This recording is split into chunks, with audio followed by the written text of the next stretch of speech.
We are back in the desert one last time. Well, probably not the last time in the desert, but one last time with Dobinson shocks. And we got Dobbies on this truck. We're gonna show you how to adjust them start to finish.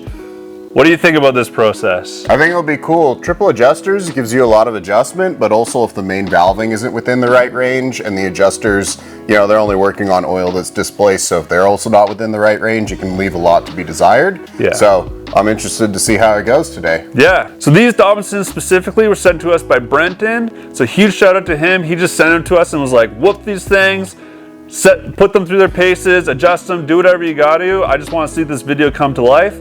So that's what we're doing. So these do have about 15,000 miles on them, well within the service life. And they're running 650 pound Eibach 16-inch coils, which is the spec from Dobinsons. And they are set at about 1.5 inches of lift with the preload. We just checked all the pressures and topped them up. And so we are good to go. We're gonna throw this wheel on and we're gonna get testing. Way harder. Oh no.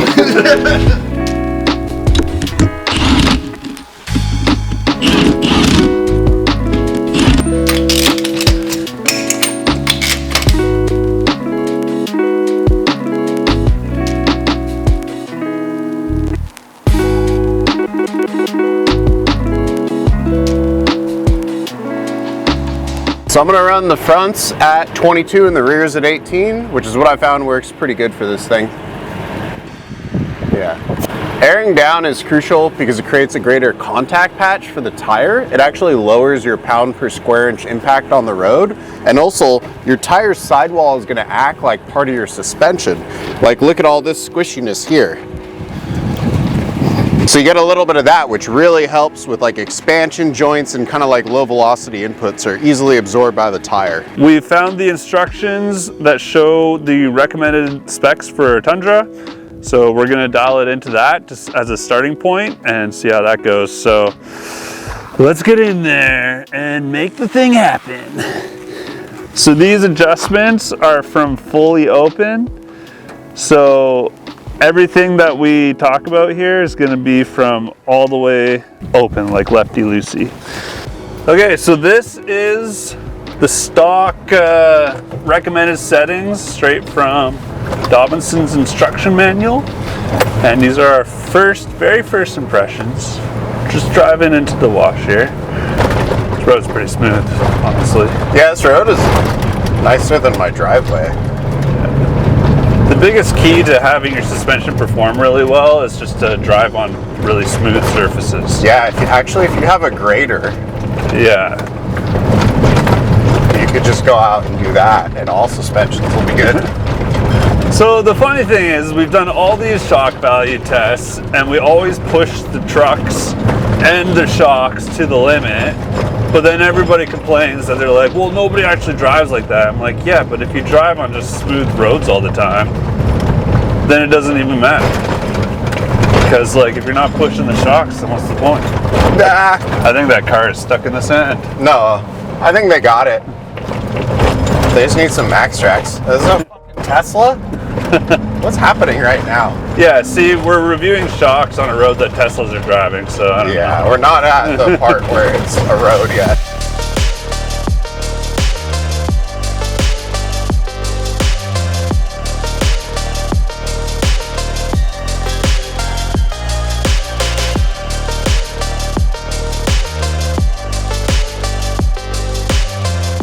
Okay, these things are pretty rough. Let's just make some changes here. All right. All right, so we've been driving these things for just a bit here and they're quite rough. Keeping in mind that we just did this road a week ago with the Bilstein 8112s on and it was immensely better. Yeah, it's like glass. Yeah. It's just totally smooth.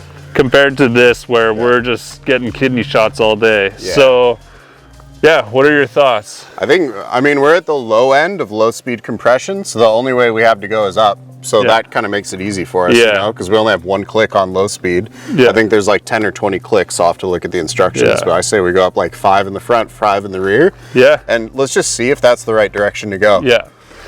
So a big thing with tuning shocks is you just want to do one adjustment at a time. So in this case, we're going to do low speed compression. You don't necessarily just have to start on low speed compression. You can do, whatever.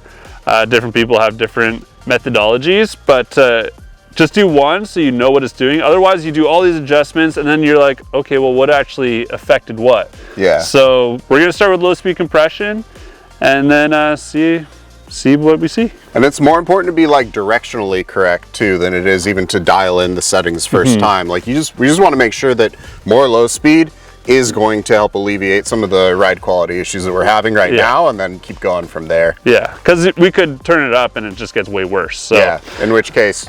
Yeah. Well, we're kind of stuck because we started pretty much at the bottom. Yeah. But yeah, cool. So let's do that. So one of the biggest issues we run into with these springs is they're 16-inch, 650 pound-per-inch springs, which only do 8.1 inches of travel total. This is 7.25-inch travel shock, and they already have 1.25 inches of preload on them. So if you do the math on that, they're already in block height, which means that each of these individual coils are going to touch each other before the shock fully bottoms out. And as you can see, this is like maybe 3 inches lower than I normally run the truck. So one of the things I would do right now with this ride quality is I would raise it, but you already can't lift it anymore, and it would actually be worse with 700 pound-per-inch springs.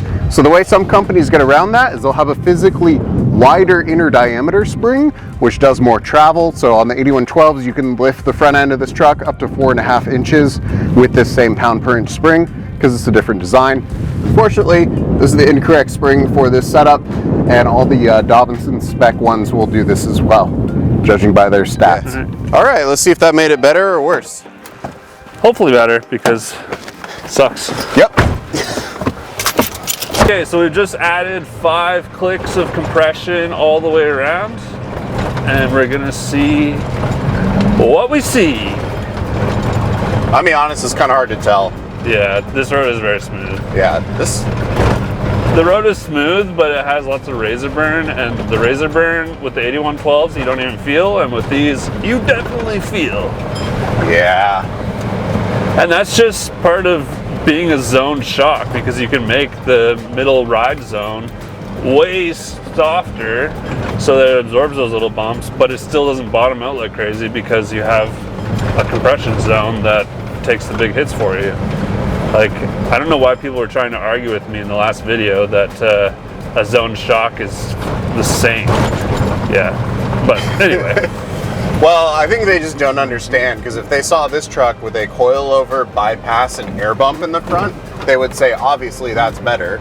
Yeah. It's hard to explain to people, like, that's what's inside of one coilover that I have on. Like, the 8112 is not designed to compete with a coilover. Yeah. It's not a fair comparison to even compare, except that it costs the same amount. Yeah. But besides the fact that it's the same price, it's meant to compete with like a mid-travel coilover bypass air bumps. Yeah, and when I told Dobinsons that I wanted to test the Dobinson shocks in the mid-budget category, they're like, well, they should really be tested against the high budget. And I was like, okay. Yeah, but did they do better than 6112s? I don't think so. No, and I don't think they are yet. And 6112s are $800 American for the front, so like, that's fun. Man. I love that. We've made it about a mile, and it is way worse. So I don't know really what we're gonna do, because there's not a whole lot of adjustment left. The front started at 5 clicks of low speed, so I'm gonna go down to like 1. The back started at 1, so I guess we're just gonna go back to that. And yeah, I don't really know, because this is just a pretty average road. It's pretty much smooth. It's actually Look great. at it. Yeah, like, look at it. It's dude. smooth. And my back hurts. Yeah. What? It defies all logic. So I'm going down to 1. All right. I'm gonna do the same on the rear. Okay, that's 1 click. And then on the front, or on the left, where are we? See, this is the thing. You can only adjust as good as your valving is in the first place. Okay, so we've just done our second round of adjustments. The first time we went up 5 clicks on low speed compression, it was worse. So now we've gone down to literally no clicks of low speed compression. And we're gonna try that. So let's try. Let's see what happens. Because if this doesn't work, for fun, we should just bottom out all the adjustments and shoot it like driving around and then drive it full open. Yeah. Do full close and then full open? Yeah, I did that for one of the Bilstein employees on the 8112s, and they were like, whoa! It's really scary like that. It's like, yeah, dude, it's really scary. Oh. It definitely feels more loose, I would say. Right now? Yeah. I don't know if that's good.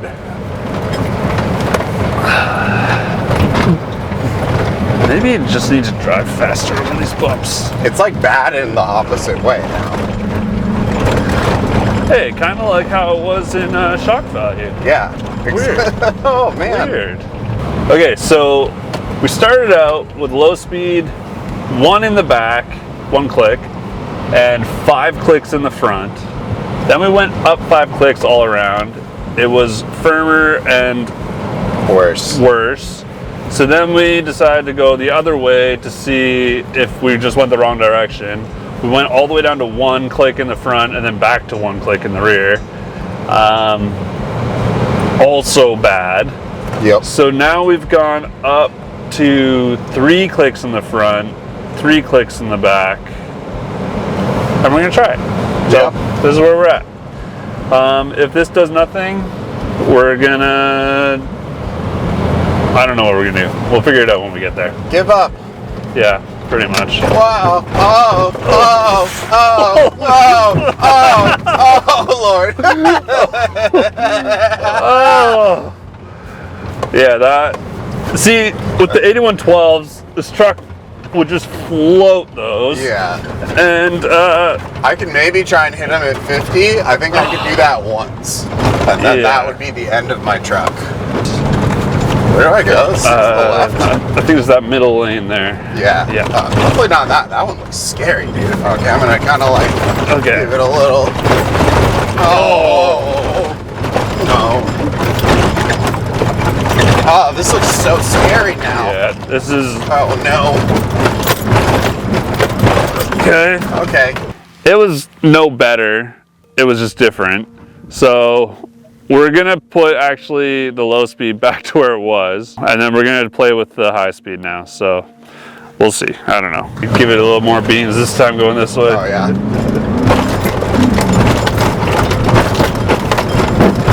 Oh my god. Oh, see, that's crazy though. Yeah. Like just. Oh, that part's so rough. Like just having these adjusters is not really fixing anything. Oh.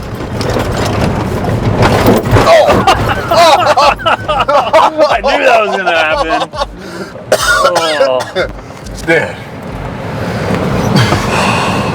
Okay. The like seatbelt thing got me. Yeah. Let's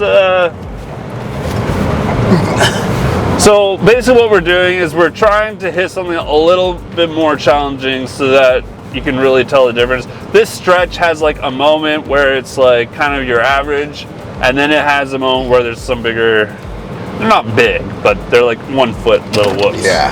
So we're trying. So the reality is these shocks just need new piston, new valving, everything. The adjusters are not gonna fix the issues that we're having.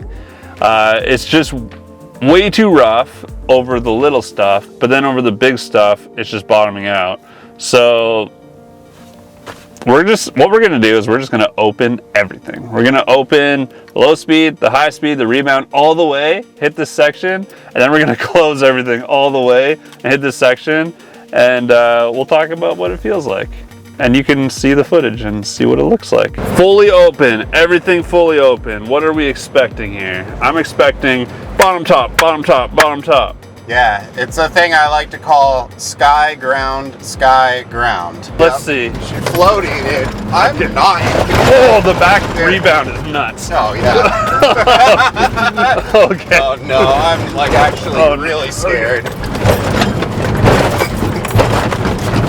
Okay. Yeah, that's not that bad. wasn't as bad Oh, as no, but not these. Not these. Not these. Yeah, okay. no. You gotta hit the brakes there. Yeah. I was expecting that to be worse. Yeah, I was expecting it to be worse too. So the back rebound was really bad. It's wild. It was like bucking like crazy. It's probably a lack of compression. Everything else was pretty much kind of whatever. It's kind of how it felt before, which is suspicious. Yeah, a little. Now I'm wondering if we close everything all the way, is it even going to be different? Yeah, well, can we tell? What are your predictions? My predictions now is that it's stiffer, less bucky, and honestly, at the end of the day, pretty much the same. Yeah, I think it's going to be like kind of the same. I think it's going to be kind of the same. Okay, there it is. Yeah, right here. Yeah. Okay. How fast that's going? Oh man, yeah, that's still really bad. Yeah.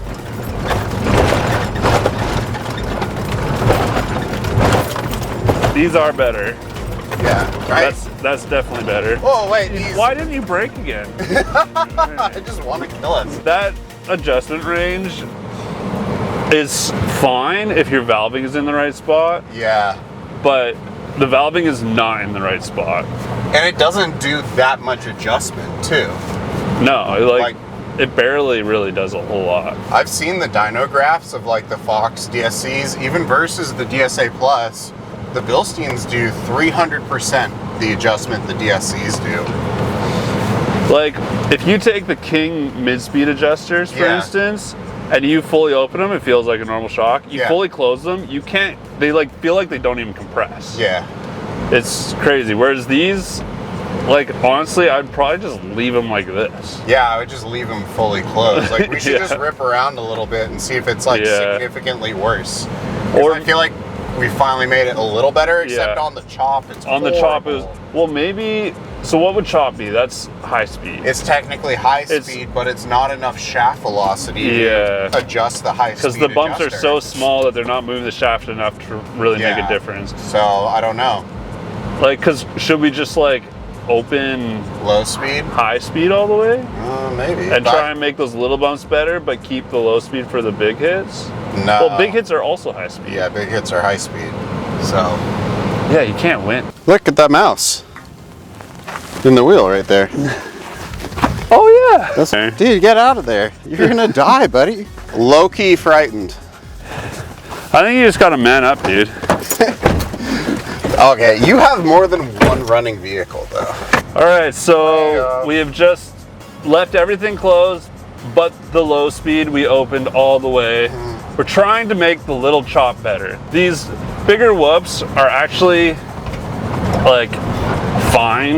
Yeah. But the little chop bit is really, really bad. So we're gonna see what this does here. The chop, not as bad. Ah, I was wrong. It's not as bad. Yeah. It's still not as bad. Yeah. Okay, and into these bigger tips. Yeah, that was okay. Right? But dude, forget every time. Every single time. It's because I'm thinking about what I'm going to say and then I almost kill us.